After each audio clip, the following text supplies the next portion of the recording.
वैराग्य जर्जर हो गए हैं। निश्चित ही यदि आप और हम भगवान के इस मंगलमय कथा को प्रेम और भाव से श्रवण करेंगे तो हमारे जीवन में सोए हुए ज्ञान, वैराग्य और भक्ति तीनों जागृत हो जाएंगे, तरुण हो जाएंगे।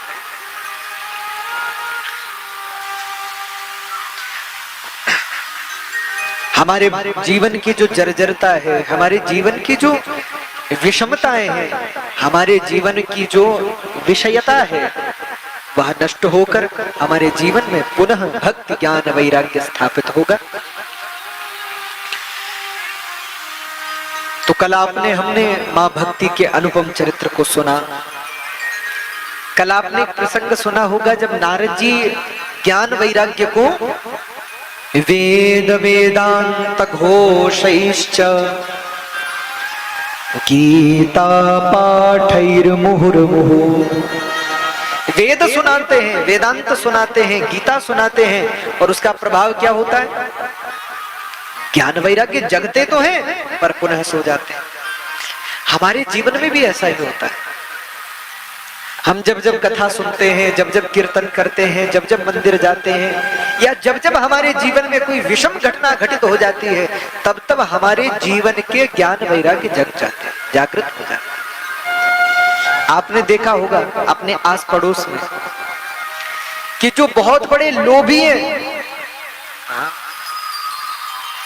बहुत ईर्ष्यालु हैं, बहुत कलह प्रिय हैं, बहुत भोगी हैं, विषयी हैं, लेकिन उनके जीवन में भी यदि कोई विषम घटना घटित हो जाए तो उनके जीवन में भले ही घड़ी भर के लिए पर ज्ञान वैराग्य जागृत हो जाते हैं। आप कहेंगे कैसे? अच्छा माता ध्यान से सुनिए। मान लीजिए गांव भर में किसी व्यक्ति की मृत्यु हो जाए, तो आपने देखा होगा जब उस मृतक व्यक्ति को शमशान लेकर के जाते हैं तो लोग साथ चल रहे होते हैं, कुछ ने अर्थी उठाई हुई है, सब चल रहे हैं, और सब क्या बोल रहे हैं?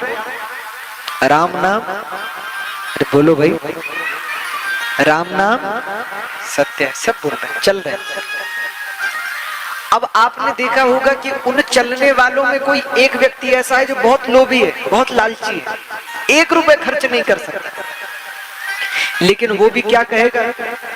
वो भी दूसरे से कहेगा भैया हम लोग कमा तो रहे हैं, जोड़ तो रहे हैं, पर सब यहीं रह जाना है। देखो ये बेचारा जो मर गया, इसके पास भी बहुत धन संपत्ति थी, लेकिन बताओ आज खाली हाथ ही जा रहा है, कुछ साथ लेके नहीं जा रहा। भले ही बहुत लोभी हो, पर वो भी ज्ञान की बात कहेगा कि नहीं कहेगा? भले ही थोड़ी देर के लिए, पर उसके मन में भी ज्ञान और वैराग्य जागृत हो जाएगा कि भैया हमको भी भगवान का भजन करना चाहिए। हाँ, ये बात अलग है कि जैसे ही जब लोग शव को लेकर के चलते हैं तो उस समय बहुत बड़ी बड़ी बातें करते हैं।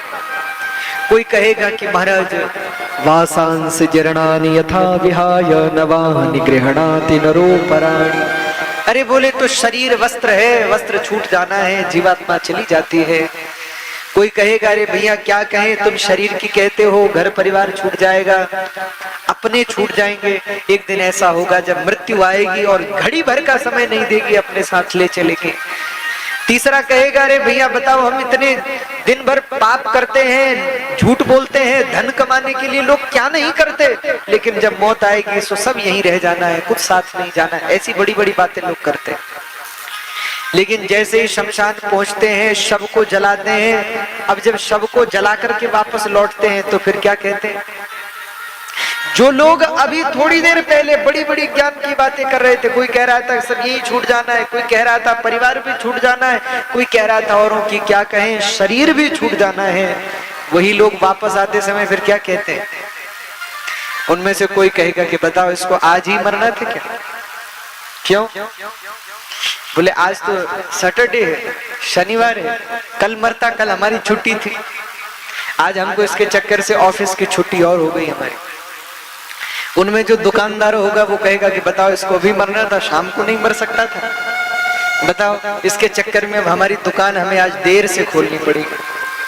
जो थोड़ी देर पहले बड़ी बड़ी ज्ञान की बातें कर रहे थे, सो लौटते लौटते सो सब ज्ञान उतर जाता है, ज्ञान वैराग्य सो जाता है। जब जब हमारे जीवन में कुछ विषमता घटती है तब तब हमारे जीवन में वैराग्य होता है। जब जब हमारे जीवन में संतों का समागम होता है, जब जब हमारे जीवन में सत्संग आता है, तब तब हमारे जीवन की जो नींद है जिसमें हम लोग सोए हुए, मानस में भगवान श्री राम कह रहे देख ही स्वप्न अनेक प्रकारा, लक्ष्मण जी से कह रहे हैं कि हे लक्ष्मण, इस मोह रूपी रात्रि में सब सो रहे हैं, मोह निशा सब सोवनियारा, मोह रूपी रात्रि में सब सोए हैं और सोए सोए सब सपना देख रहे हैं। कोई सपना देख रहे हैं हम बहुत बड़े धनवान हैं, कोई सपना देख रहे हैं हम बहुत बड़े अधिकारी हैं, कोई सपना देख रहे हैं कि हम बहुत सुंदर हैं, लेकिन वास्तविकता में सब सपना ही है, सत्य नहीं। लेकिन जब हम सत्संग सुनते हैं, जब हम कथा में बैठते हैं, जब हम भगवान की चर्चा में बैठते हैं, तो उतनी देर हमारे मन में ज्ञान वैराग्य जागृत हो जाता है। हमारे मन में क्या आता है, आज तो हम घर जाएंगे तो खूब पूजा पाठ करेंगे, आता है कि नहीं? अरे जब कथा सुनते हैं आप लोग, कथा सुन के घर जा रहे होते तो समय मन में क्या आता है, भैया आज तक जो किया वो किया, और आज के बाद हम कोई गलत कार्य नहीं करेंगे, खूब भगवान का भजन करेंगे, खूब भगवान का स्मरण करेंगे।